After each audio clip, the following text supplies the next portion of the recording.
O mercado físico do gado gordo, gente, está em um momento bastante instável, para não dizer crítico.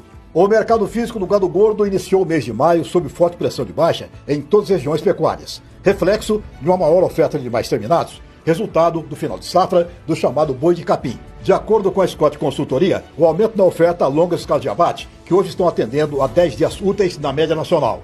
Entretanto, na prática, 10 dias das escalas não são assim tão longos quanto parece. Ocorre, porém, que o consumo interno está retraído, fato que dá fôlego aos frigoríficos de seguir exercendo pressão de baixa.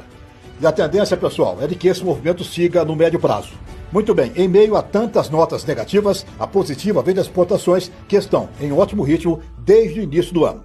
É que os embarques de carne bovina, nos meses de janeiro, fevereiro, março e abril, superaram com muita folga, tanto em volume quanto em faturamento, os números verificados em igual período do ano passado.